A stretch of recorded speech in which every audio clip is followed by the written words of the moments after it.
The dining room was warm with candlelight. When Yelena Petrovna walked in and stopped at the door, she did not move for a moment.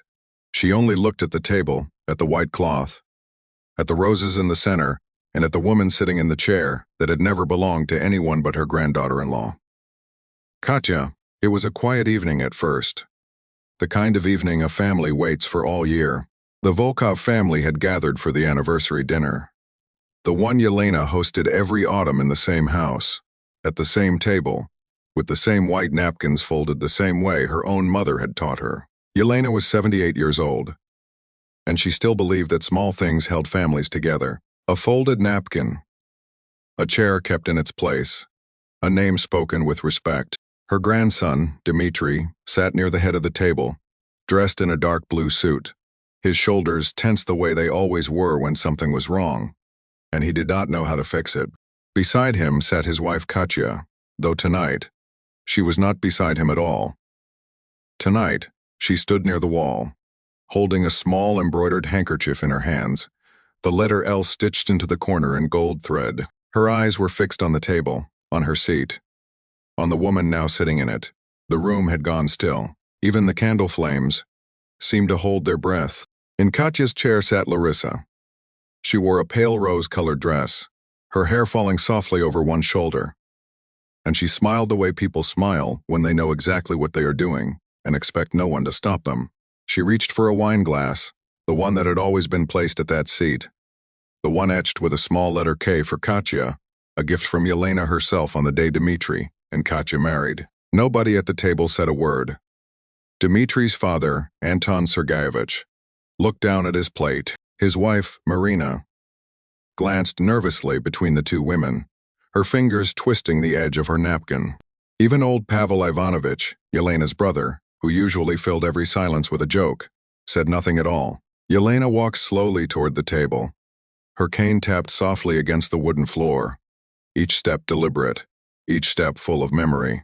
She remembered the day this table was bought, the day her son was married at it, the day her grandson brought Katya home for the first time, and Yelena had looked into the girl's eyes and known, simply known, that she was the right one. Katya was not loud. She did not demand attention. She only loved quietly, the way real love often does, without needing anyone to notice. And now she stood at the edge of her own family's table, pushed aside, while another woman sat smiling in her place. Yelena reached the head of the table and placed both hands on the back of her own chair. She did not sit down.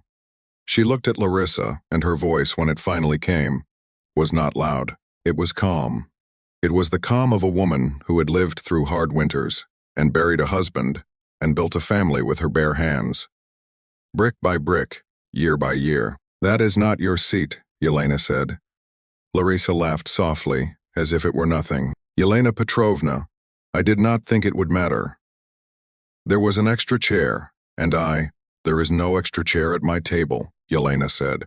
"Every chair belongs to someone, and that one belongs to my grandson's wife." The room grew tighter.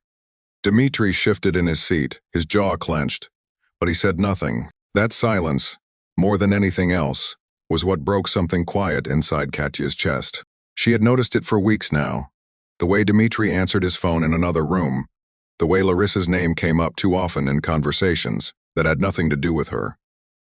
The way small kindnesses toward Katya had slowly grown cold, like a fire left untended. Katya had told herself it was nothing.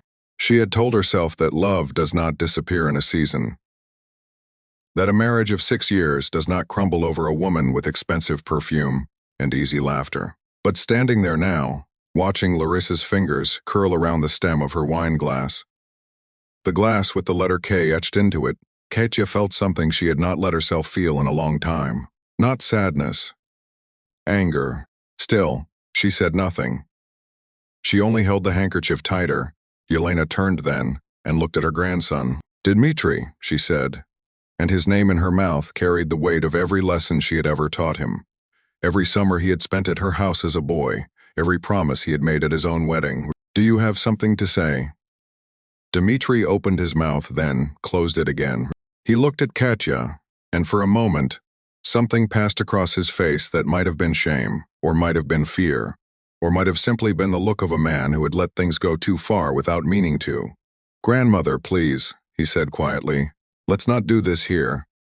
"Here is exactly where we will do this," Yelena said. "Because this is my house, and this is my table, and I built this family with my own hands.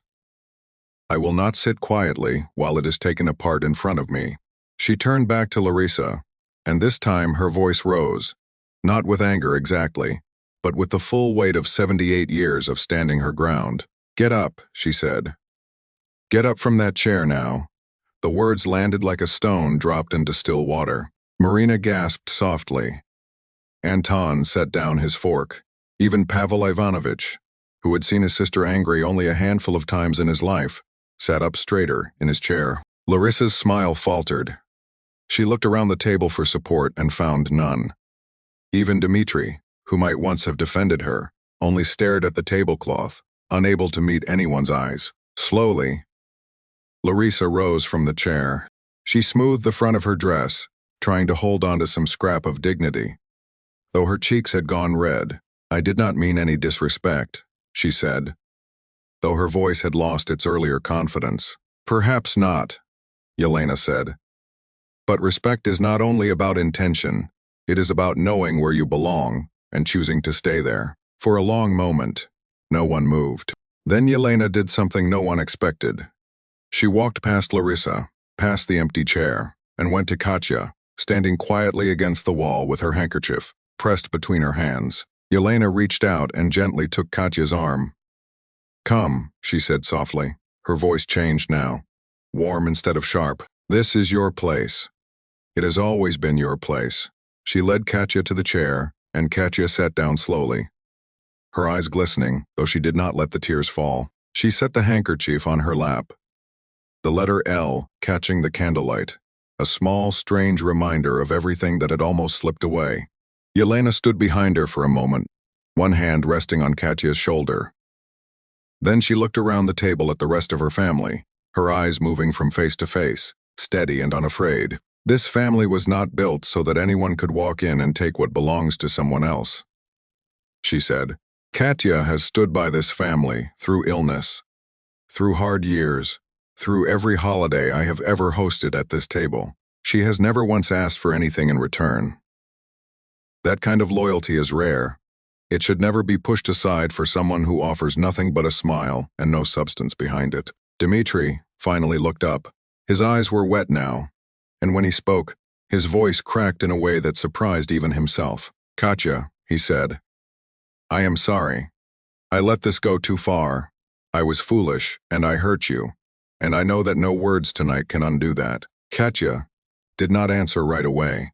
She looked at him for a long moment, searching his face the way she had searched it so many years ago, back when love was new and simple. Then she reached for his hand across the table, and though her grip was gentle, it was also certain. "We will talk," she said quietly. "Not tonight in front of everyone, but we will talk." It was not forgiveness, not yet, but it was a door left open, and sometimes that is enough for a beginning. Larissa did not stay for dinner. She gathered her coat quietly and left through the front door, and no one moved to stop her or to comfort her. The room breathed again once she was gone, the tension loosening slowly, like a hand finally unclenching. Yelena returned to her own seat at the head of the table and lifted her wine glass, the crystal catching the candlelight in soft gold. "Now," she said, her voice warm again, almost gentle, "let us eat. Let us remember why we gather here every year.